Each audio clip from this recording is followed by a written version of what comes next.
And we're live. Hi, everybody. I'm Ryan Schumacher. Welcome to Bible Geeks, part 2 of week 4. This is the fourth week in the Bible study series. It's going in parallel with the sermon series at the First Presbyterian Church of River Forest in the fall of 2017. And so this video now, we're going to be talking about the period of the divided kingdom, the exile, and the return. So if you haven't watched part 1, which talked about the wandering, the conquest in Canaan, and the period of the judges, I strongly encourage you to do so. I think that's we're going to be building on that. It's also really important for understanding the history of Israel and some of the difficult things that come up in the Bible with the conquest of Canaan in particular. So this one now is going to be focused on what happens from basically the monarchy onward. So if the previous video went from roughly the year 1400 to the year 1050 BC, this one's going to cover about 1050 through the mid 400s BC. And the point of this is to be telling the story of Israel through the lens of the covenant at Sinai. So using Leviticus 26 and Deuteronomy 28 in particular as the lens through which we understand everything that happened to the Israelites up through the exile, and even afterwards, for that matter. So this video, we're going to do a brief overview of the monarchy.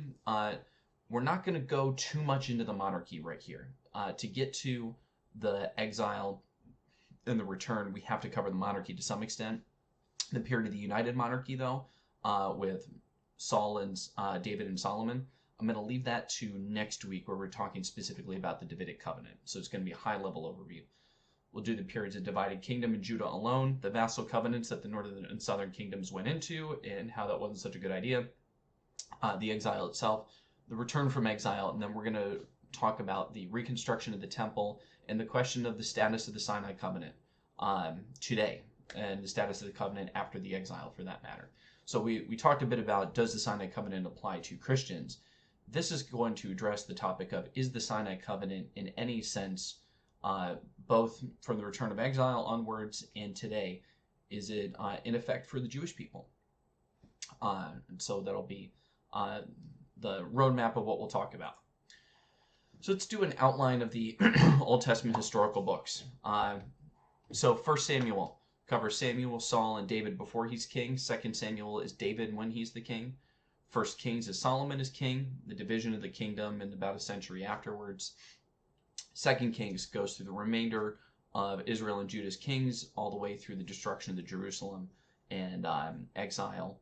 1st and 2nd Chronicles, by the way, we're not going to talk about this in particular, but if you're interested, 1st and 2nd Chronicles account many of the same events that you see in 1st and 2nd Kings. They have a more optimistic perspective. And as far as we know, the 1st and 2nd Chronicles are post-exilic. And so while 1st and 2nd Kings has a bit of a dim view on what happened, is really down on Israel and Judah, 1st and 2nd Chronicles have a higher opinion of the monarchy, very high opinion of David, and seem to have a more optimistic perspective because, after all, they're back from exile. So Ezra, then we'll talk about that, the return from exile, rebuilding of the temple, Nehemiah, the rebuilding of the walls, and the rededication to the Sinai covenant. So that's an outline of the historical books. So now, yeah, don't be scared. It's here's the outline. It's easy. It's actually not easy to read at all, but at least watching the outline here is helpful. So those 3 books right there, 1st, 2nd Samuel, 1st Kings, those we're going to address more next week. Most of what we're going to be talking about is 2nd Kings.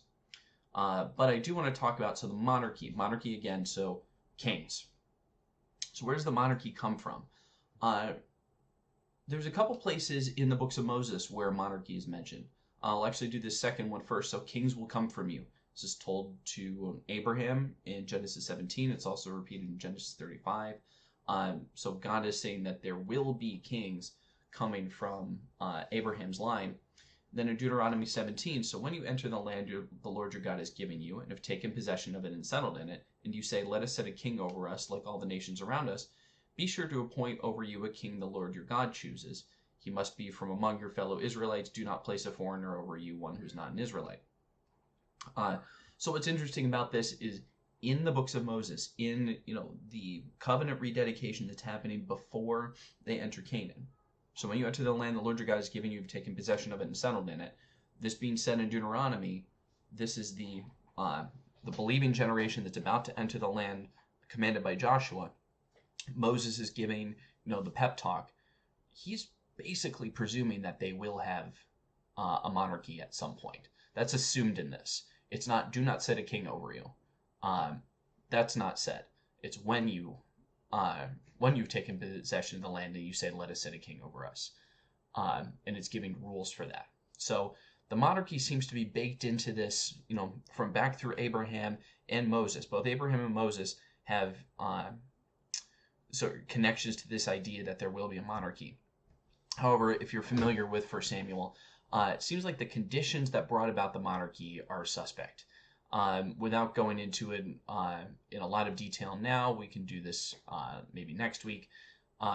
God seemingly reluctantly chooses Saul as king, but they did set a king over Israel that the Lord their God chose. Okay, so you can kind of see this right here. So the timeline here now, this is the period called the United Monarchy. I prefer United Monarchy to United Kingdom because United Kingdom sounds like Queen Victoria. The United Monarchy, this is when all the tribes of Israel are under one king. So Saul from, you'd say about 1050 through 1010.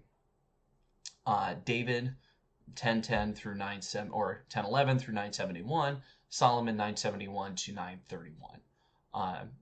So that's the timeline here. Their reigns, as you can see, are the exact same in terms of time period. So in the United Monarchy then, if you want to see sort of a map here, this land right here is what was all, the whole United Monarchy was over this particular area. So you can see how the territory expanded. Saul had a somewhat smaller kingdom. David conquers a lot of it. Solomon gets even more. And then there's the other territory around them. But this is the territory that the monarchy is over. The next point in time, the divided kingdom. So you can see the top here says Judah. So there's the split, and we'll talk about the split more next week, but the split is between Judah and all the tribes that aren't Judah, so that are called Israel. So now, Israel up to this point, when they've been talking about Israel, they've been talking about the 12 tribes together. After Solomon's death, the kingdom divides, Jeroboam, Rehoboam. And so Rehoboam is the son of Solomon who takes the throne of Judah. Jeroboam leads people up from Egypt, disputes actually over taxes, and 11 of the 12 tribes go north and have settled their own kingdom up there. The capital of Israel is Samaria, the capital of Judah, obviously, is Jerusalem. But from this point onward, and so if you're reading through and you get to 2 Kings, you need to start making the distinction between Judah and Israel. Judah means the whole southern kingdom that includes Jerusalem, and then Israel now means northern kingdom. So I'm going to try and refer to the northern kingdom Israel and the southern kingdom Judah, and I kind of wish the people who made this graphic had flipped them because the north goes on top and the south goes underneath. But be that as it may, just a shortcut, we're not going to go through all the kings and the reigns of all the kings. It's honestly not helpful for telling the story. Here's what I would say. Tribes named Judah, southern kingdom Judah. They had some good kings, they had some bad kings. And then you see right here, so 586 is the end of the southern kingdom of Judah, and that's at the fall of Jerusalem, the Babylonian exile. Tribes not named Judah, the northern kingdom Israel. Here's a shortcut, all their kings are bad. So in Judah, you have some good, some bad. The northern kingdom Israel, all their kings are bad. So that's a... and one of the things too, I'll just say, one of the things that makes following, in particular 2 Kings, I think, very tough is because it goes back and forth. It toggles between the kings. If you want to go read through that, I recommend something like this, a timeline, so you can kind of keep it straight. I think it'll help organize the book. But it says, this king in Jerusalem or Judah, this king in Israel, and then we conflate Israel and Judah and Jerusalem, and it gets to be a mess. And then they start saying, oh, there's other documents that record the rest of what they did. They're tough books to read through. They really are, in terms of keeping track of it all. Something like this is I think it'd be helpful. Anyway, the northern kingdom Israel ends at the fall of Samaria, the capital of Samaria, in 722. So if you want to see where that is, so Samaria up there in the north, that's the territory that belongs to the northern kingdom Israel. Southern kingdom of Judah, capital of Jerusalem. So you see how much one tribe, Judah, has a lot of land right there. And then the northern kingdom Israel, all the other tribes are north there. And just a side note, there are lots of temples to other gods in Samaria. Judah is not absolved of any culpability. After all, just look at Solomon. But we'll get to that later. Okay, so the Assyrian Question. So there's a couple periods of time. There's the Assyrian Question, there's the Assyrian Crisis. If you want to, at least these are labels that my Old Testament professor used that I thought were helpful. Assyria comes into the equation once the monarchy is divided. We're now, in the 700s BC. And hold on one second here. Okay, and we're back. Sorry, I just had to go help my daughter out for a second. Okay, so one thing I want to remind us of before we get into the Assyrian Question, and I'll explain what this means as we get further. But premise. So we talked about vassal covenants. Sinai covenant is what kind of covenant? It's a vassal covenant. One of the things about vassal covenants is when you enter into a vassal covenant, you agree not to be somebody else's vassal. Don't go being a vassal for other people. As soon as you pledge yourself to the suzerain as the vassal, you don't enter into another vassal covenant with someone else. Otherwise, your former suzerain will come back and try and reclaim your territory. And you'd better hope that your new suzerain is stronger than the old one, which would happen sometimes. You might be in a more advantageous situation to align yourself with a stronger suzerain rather than the one that you were aligned with as their vassal, and it made out pretty well for you. If your suzerain is Yahweh, I'm not sure that's going to work out well for you. So, with that, 2 Kings 15. So the northern kingdom of Israel, Menahem, the king, did evil in the Lord's sight, 2 Kings 18, like all other kings in Israel. So Pul, king of Assyria, invades the land. And Menahem gives Pul 75,000 pounds of silver so that Pul would support him. This is a vassal tribute. He becomes a vassal of Assyria at this point. So the northern kingdom Israel has now aligned themselves with Assyria as their vassal. Or Assyria is the suzerain, northern kingdom Israel is the vassal. And so Pul, king of Assyria, pulls out. Remember we talked about this with the vassal treaties. So strong army would come into your land. They would surround your land. You would say, wow, that's a mighty big army. And they'd say, let's make a deal. If you pay me, my army will move on. And as long as you continue to pay me, then we'll be copacetic. That's exactly what's happening here. That's the formula. Pul invades the land, so he comes in. You have a mighty big army. How about 75,000 pounds of silver? Okay, we'll pull out. Sounds good. So they got their tribute, and they're now a vassal of Assyria. So the northern kingdom then comes up against the southern kingdom, ruled by Ahaz, who, by the way, did evil in the sight of the Lord and imitated pagan worship practices. So both Israel and Judah have bad kings right now. And Isaiah is sent to the southern kingdom, Judah's king Ahaz, to say, hey, the northern kingdom is coming up to try and conquer you. That's true.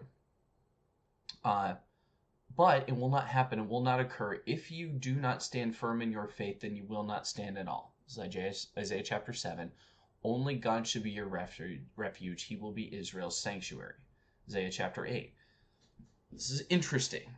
Why is he saying this? We see, and this is one of the things that you see in the Bible where, okay, if you're reading through Isaiah and you get to this point, what's happening? The prophetic books need to be read alongside the historical books.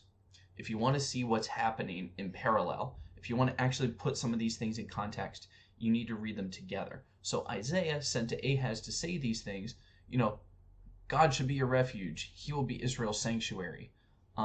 Is not just, God inspired Isaiah one day to say, hey, everything's going well in Judah right now, but why don't you go remind Ahaz that, God should be his refuge and Yahweh will be Israel's sanctuary. It's not what's happening. What's happening here is the northern kingdom is coming against Judah, but Isaiah seems to be pretty insistent, no, Yahweh will be your refuge. Only Yahweh will be your refuge. Why?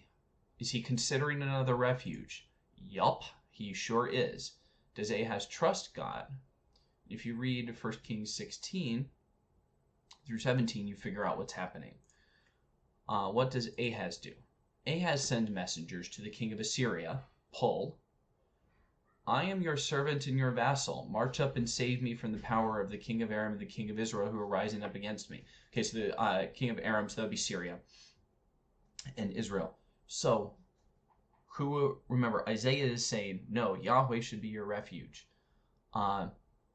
What's Ahaz doing? He's going to Assyria. I am your servant and your vassal. Let me spell this out. Israel and Syria are going to try and attack Judah. Judah is being told, trust Yahweh by Isaiah.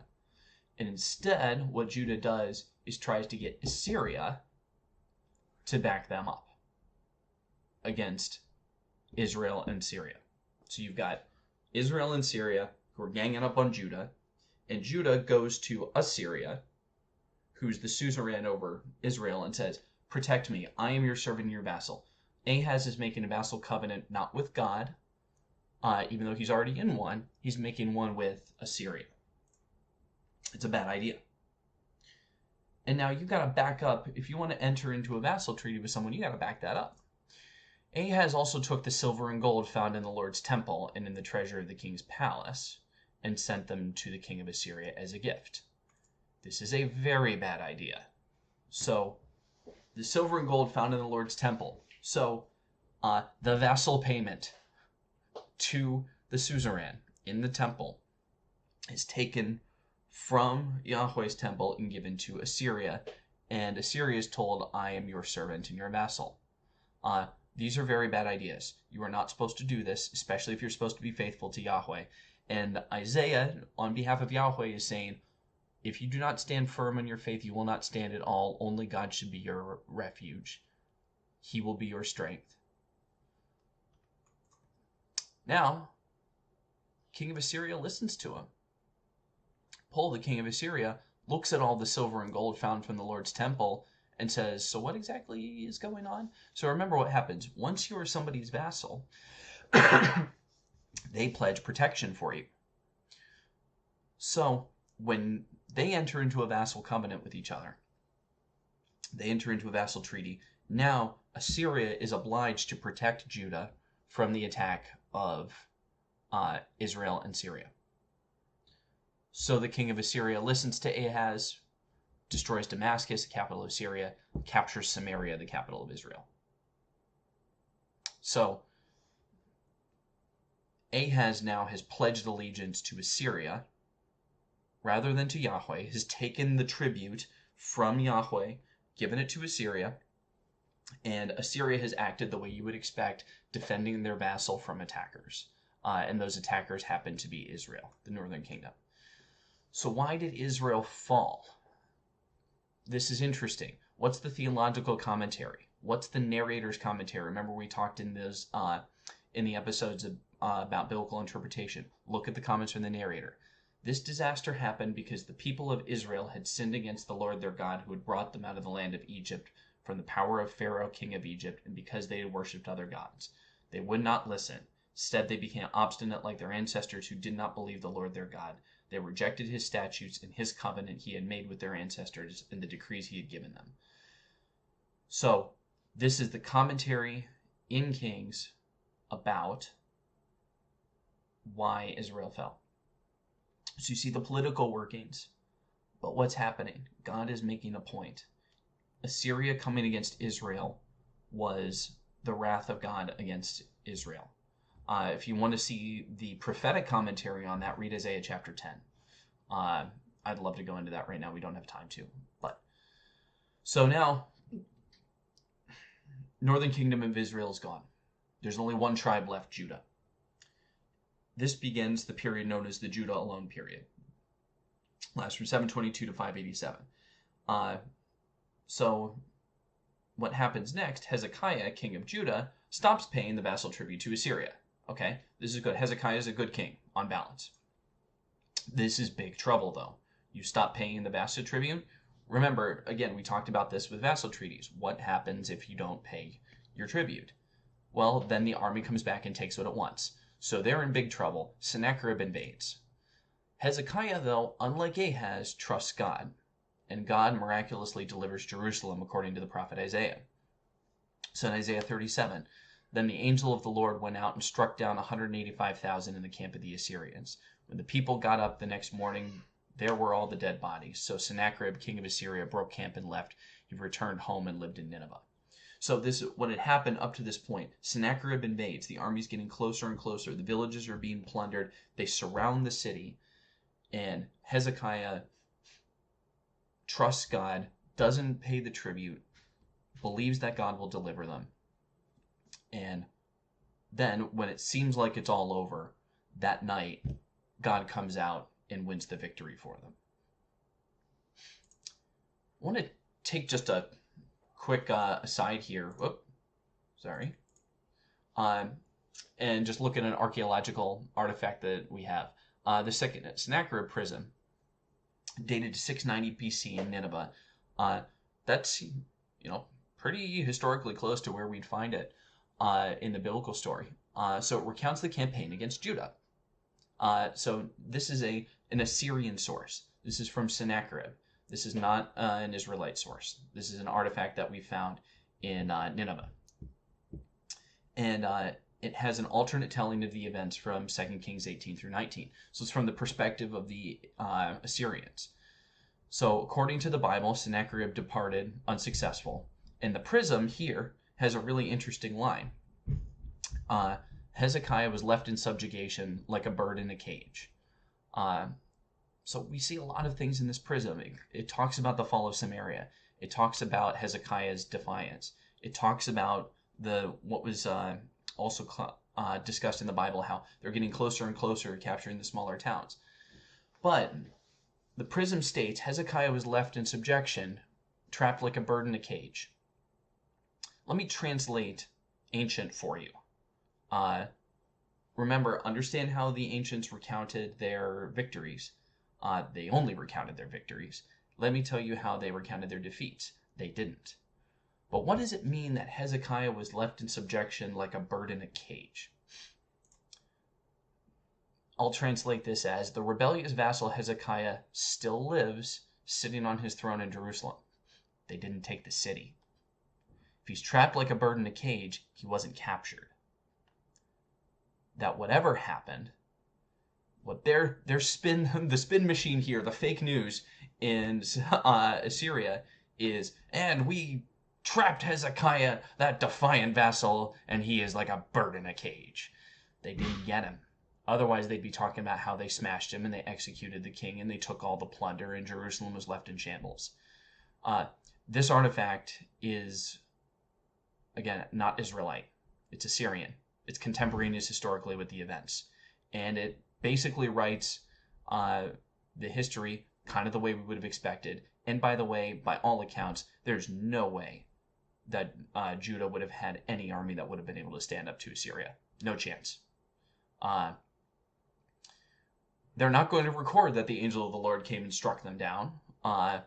That's not how ancient history works. But it's really interesting to see how all this lines up with the way you would expect the Assyrians to tell the story. All the stuff that recounts their victories is accounted the way that the Bible would account it. And then the defeat is in wonderful spin that lines up with the biblical account as well, at least in terms of, there are not contradictory claims. They did not capture Jerusalem, and they darn well should have. So anyway, after Hezekiah, though, Manasseh, the worst king of Israel. Manasseh, who did evil in the sight of the Lord and imitated the detestable practices of the people who the Lord had dispossessed before the Israelites. The narrator is telling us that the kings in Israel are covenant breakers. That's what's happening. Remember, detestable practices of the people who the Lord had dispossessed before the Israelites.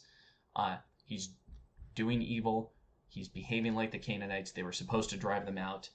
The kings are breaking the covenant. This is foreshadowing what's to come. With Manasseh, Yahweh judges Israel as having reached the point of no return. So individuals always have a chance to repent, but nations, it seems, there is a point of no return. And so in 2 Kings 21, the Lord spoke through his prophets, saying, quote, "Since Manasseh, king of Judah, has committed all those detestable things, greater evil than the Amorites who preceded him had done." And that's a really profound line there. Remember what God told Abraham during the covenant ratification in Genesis 15? "In the fourth generation, your descendants will return here, for the iniquity of the Amorites has not yet reached its full measure." So then they come back and they drive them out. Then there's the conquest. Now Israel is worse than that. Israel is worse than the nations that are continually disparaged over and over in the books of Moses and in Joshua and Judges, the ones who need to be driven out because of their despicableness. Israel, I should say here, Judah, is now worse than them. 2 Chronicles 33, though, does record the repentance of Manasseh. We don't really have the time to get into that, but that's a very interesting fact that's not present in Kings, that is present in Chronicles.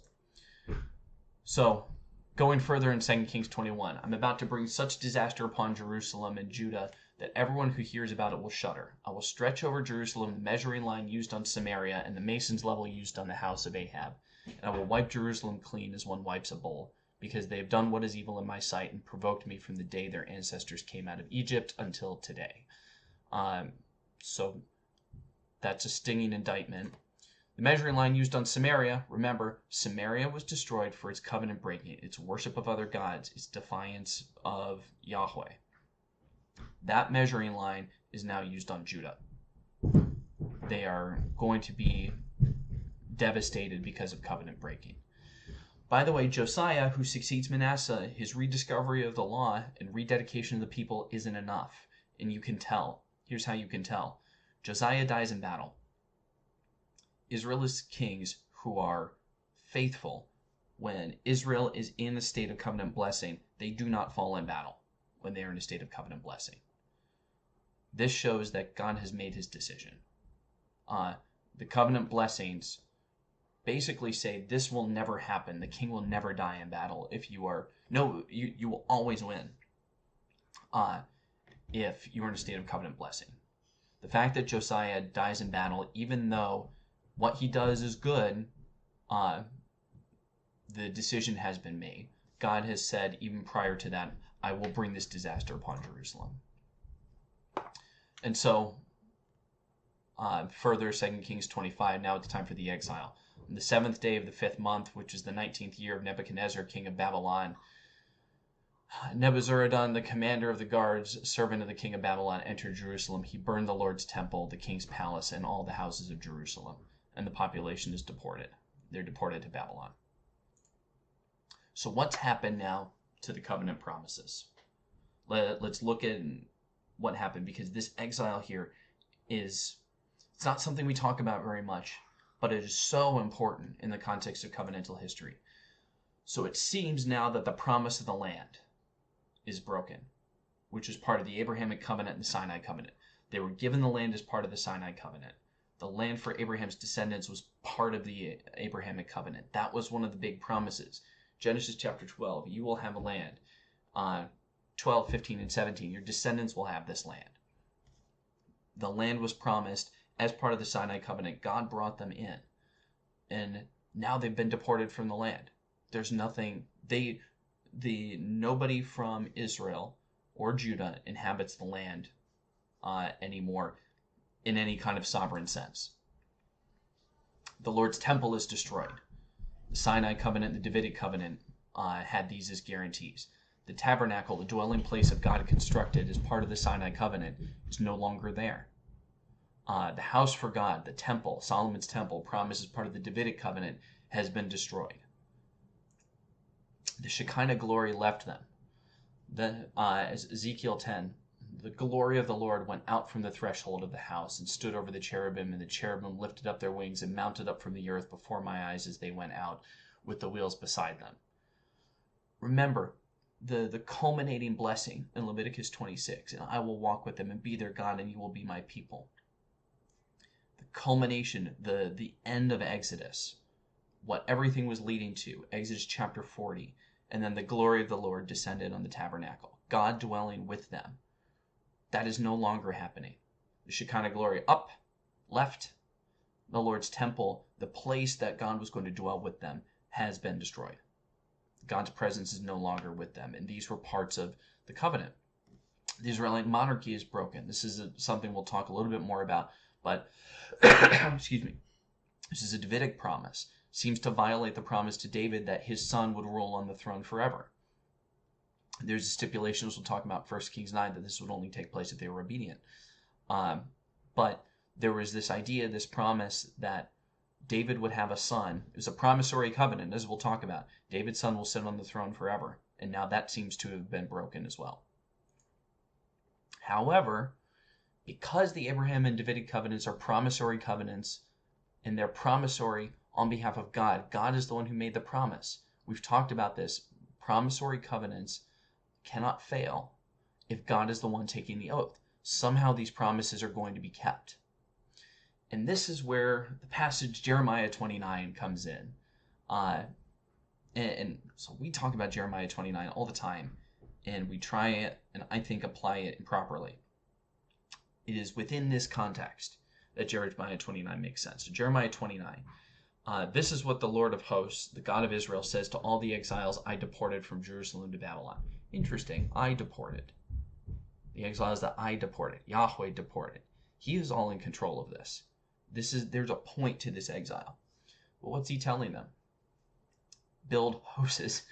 Forgive my typo. Build houses and live in them. Plant gardens and eat their produce. Take wives and have sons and daughters. Seek the welfare of the city I've deported you to. That's Babylon. Pray to the Lord on its behalf. On behalf of Babylon, for when it has prosperity, you will prosper. But there are captors. Don't listen to the false prophets who are saying all hope is lost. Parallel passage here. Isaiah 40. Comfort ye my people, says your God. The second movement of Handel's Messiah, Isaiah 40 through 48 is being spoken to the exiles. And then Jeremiah 29:10 kicks in. For this is what the Lord of hosts, the Lord of heaven's army says, when 70 years for Babylon are complete, I will attend to you and conform my promise concerning you to restore you to this place. For I know the plans I have for you. This is the Lord's declaration, plans to prosper you and not to harm you, to give you a future and a hope. You will call to me and I will listen to you. You will seek me and find me when you search for me. I will restore you to the place I deported you from. This verse is in the context of the restoration of a punished people to their proper covenantal relationship with God. This is God saying he will still keep his promises despite the fact that he has punished them for disobedience. This verse is for a people who are exiled, who believe that they have been abandoned by God because everything around them looks like God has abandoned them. It looks like God has not kept his promises. And God is telling these people, I will keep my promises. I know the plans I have for you. And these plans are part of my covenantal promise, the promises I made to Abraham, the promise I made to Noah, for that matter, the promise I made to David. And I will fulfill those promises. This verse makes sense in the context of God keeping his promise. I wouldn't apply it differently than that. planning to prosper you and not to harm you, that would not apply to Pharaoh. That would not apply to Nebuchadnezzar. This is not something that can be applied promiscuously like that. This is God saying, I will keep my promise, because he made a promise to prosper these people. He made a promise that blessing would come to the world through them. He made a promise to David that his son would sit on the throne forever, and he will keep those promises despite the fact that it looks like those promises will not be kept. Okay, so the return from exile. So 2 Chronicles 36. In the first year of Cyrus, king of Persia, the word of the Lord spoken through Jeremiah was fulfilled. The Lord put it in the mind of King Cyrus of Persia to issue a proclamation throughout his entire kingdom, and also to put it in writing. This is what King Cyrus of Persia says. The Lord, the God of heaven, has given me all the kingdoms of the earth, and has appointed me to build him a temple at Jerusalem and Judah. Whoever among you of his people may go up, and may the Lord his God be with him.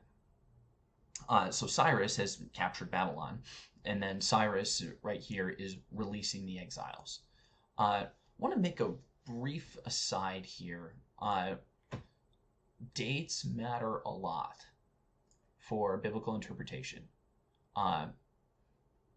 This is something that starts to seem maybe a bit pedantic, but when you understand the issue, you understand how critical it is.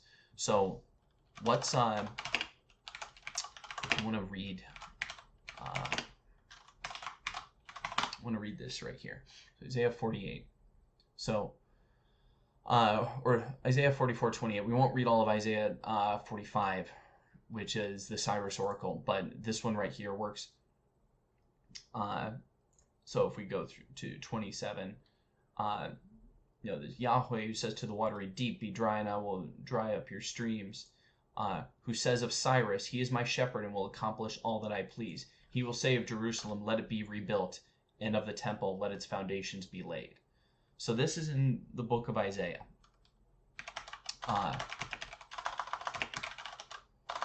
Yes. Right. So this is the book of Isaiah. So the question is, when was it written, right? Because when Cyrus does this at the end of 2 Chronicles, Isaiah, if it is dated post-exilically, if you date Isaiah to after the exile, then it just seems like post hoc fulfillment, that this sort of predictive prophecy is actually being written back into history. If you date Isaiah in like the 800s or the 700s, oh, this is big. This is huge. Because these words from Isaiah were written about someone named Cyrus who would release the Israelites from some exile in the future. These are written 400 years before it actually happens. This is actually the reason why many people will date Isaiah late. Because they'll look at this and they'll say, well, that's not possible. That couldn't have happened. This is obviously commenting on events that have already happened, and therefore we have a late date for Isaiah. If you've heard 2 or 3 Isaiahs, if you've heard of that, part of that is built around this idea that there's, some of Isaiah was written beforehand, obviously because the Sennacherib stuff, but then some of it was written after the exile. It's all based on this presupposition that it would be impossible for Isaiah to write these words 400 years beforehand. If, however, you date Isaiah to prior to the exile, then this is an incredible fulfillment of prophecy. So the arguments about the date of the book of Isaiah is a really, really, really interesting argument because of the ramifications that it has for how you understand the book and whether or not this is recording something that happened 400 years later. And it gives a lot of credibility to it. This is also something we have some archaeology for, the Cyrus cylinder. So this one right here, found in Babylon, I believe. So 539 BC, that would be right around when the exiles are allowed to return. I believe the temple was rebuilt 517, 516. I'll check on that for you real quick. And Google is giving me an article for the third temple. There is no third temple. Second temple being rebuilt.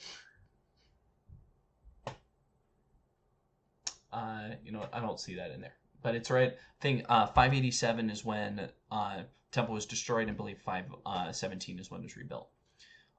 So 539 knows when they were allowed to come back, and this cylinder here recounts the conquest of Babylon, confirms the decree given by Cyrus, king of Persia, allowing the exiles to return to their homes in order to rebuild their temples.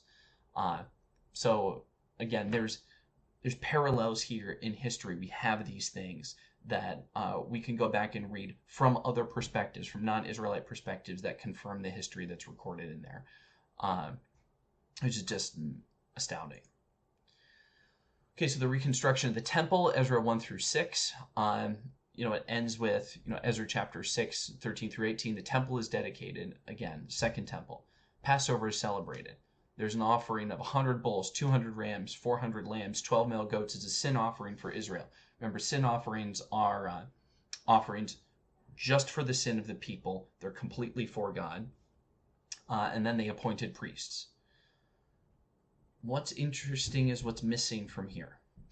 So when the tabernacle was dedicated, when Solomon's temple was dedicated, what happens here? The thing that's missing is interesting. So Leviticus 9, 22 through 24. Aaron lifted up his hands toward the people and blessed them. He came down after sacrificing the sin offering. So the sin offering's been sacrificed. The glory of the Lord appeared to all the people, the Shekinah glory. Fire came from the Lord, consumed the burnt offering and the fat portions on the altar. Exodus chapter 40. The cloud, Shekinah glory, covered the tent of meeting. The glory of the Lord filled the tabernacle. So the fire consumes the sacrifices. The glory of the Lord fills the tabernacle. 2 Chronicles 7. When Solomon finished his prayer, this is when Solomon builds his temple. Fire descended from heaven, consumed the burnt offering and the sacrifices, and the glory of the Lord filled the temple. The priests were not able to enter the Lord's temple because the glory of the Lord filled the temple of the Lord. Second temple, it's not there. The fire does not come and consume the sacrifices, and the Shekinah glory doesn't come to the temple. Those things don't happen after the reconstruction of the temple. Which raises the question, what's the status of the Sinai covenant? Is the Sinai covenant still in effect for the Israelites at this point? At this point in history, upon the rebuilding of the Second Temple. There are some reasons to think that it is. The prophets Haggai and Zechariah are big fans of the temple. They think that the Second Temple should be constructed. Now the prophets are people who are speaking to the leaders on behalf of God. God gives a word to the prophets speak that to the political leaders. And so the approval, God is communicating his approval of the construction of the temple through Haggai and Zechariah. It's a little weird to rebuild the temple, which is sort of the locus of the Sinai covenant, and God approving of that if the covenant's not still in effect. Ezra, Nehemiah, Malachi explicitly instruct Israel to continue obeying the law. So the law was part of the Sinai covenant. And they actually, in Nehemiah, they rededicate themselves. They read the law, they say, we will follow it. So there's an explicit instruction to Israel on behalf of other representatives to continue obeying the law. Nehemiah 8, is when the law was read publicly. The people commit themselves with a sworn oath to follow the law of God given through God's servant Moses, to carefully obey all the commands, ordinances, and statutes of Yahweh our Lord. Nehemiah chapter 10. Okay, so that seems like, rededication, and prophet Malachi saying, yes, you should do that. Ezra the priest, yes, you should do that. The law is read publicly. They rededicate to it. God approves of the construction of the temple. Circumstantially, it seems like that would suggest that they should still be following the Sinai law. There's some other notable passages. Haggai chapter 2 implores the priests of the temple to work, and it reads naturally as consistent with the Sinai covenant. Who is left among you who saw this house in its former glory? How does it look to you now? Doesn't it seem like nothing to you? Even so, be strong. Be strong, Joshua, son of Jehozadak, high priest. Be strong, all you people of the land. Work. He's telling the priest to work, for I am with you. So the Lord is with the priests who are supposed to work in the temple. This is the promise I made for you when you came out of Egypt. My spirit is present among you. Don't be afraid. It reads naturally like these priests are supposed to be doing the temple work. And in Hebrews chapter 8, so it says that the old covenant is about to disappear. And this is after the resurrection. So he's saying there's a new covenant. The first is old. What is old and aging is about to disappear. So that preposition there, about, makes it seem like it hasn't disappeared yet. And then after the destruction of the second temple by the Romans in AD 70, there was a true end to all temple activity. Nothing more was going on, period. So, there's some reason to think that the Sinai covenant is still in effect, based on how people are being implored to still follow it. The priests, the people, they're dedicating. God likes the temple being rebuilt. And then when the second temple was destroyed, nothing else happened. Then it seemed like it was truly over. There's no ambiguity there. But there's some serious reasons to doubt that the covenant proper still continued. First of all, the curses of the Sinai covenant were executed. Remember how vassal covenants work. When vassal covenant curses were executed, the covenant over, done. The curses are executed and there's no more covenant. Significant covenant blessings did not return. We talked about how the Shekinah glory never came back to the temple, which is the hallmark of Israel's status as God's kingdom of priests. The offer of the blessing on Israel above other nations is not reiterated anywhere in the post-exilic prophets as it was in the pre-exilic prophets. The land, so Israel was offered an unbroken stay in the land due to obedience, but their stay was broken. After Malachi, by the way, who died in the mid-400s, there were no more prophets in Israel. This is where the intertestamental period begins. So what we can say is that God seemed to still expect obedience from Israel, but did not treat them in the same way as prior to the exile, with blessings for obedience and curses for disobedience. As far as we can tell, that doesn't seem to be how things are operating. The Bible doesn't say one way or the other clearly, though. It does not say, and thus the Sinai covenant ended. So the soonest the Sinai covenant could end was the destruction of the first temple in 587. The latest was with the destruction of the second temple in AD 70. With the destruction of the second temple, Israel no longer remains the center of God's kingdom activity. The Gentiles are now included in the covenant. But more on that in the New Covenant episode. So I think, if I had to choose one here, it seems to me that God is still encouraging Israel to behave the way that they are supposed to behave. But without the blessings and the curses still being operative, without the presence of God being among them, it doesn't look like the covenant itself is still in effect to me once the temple was destroyed in 587. Reasonable people can disagree on this, though. Incidentally, God's presence does return, but returns in a way they didn't expect. It returns in the person of Jesus. But we'll cover that later. So that's all for now. Thanks for watching. The next episode is going to be on the Davidic covenant, and that's going to cover then all the Old Testament covenants, and we'll be ready to talk about the New Covenant. So thanks for watching, and hope you keep watching. Take care.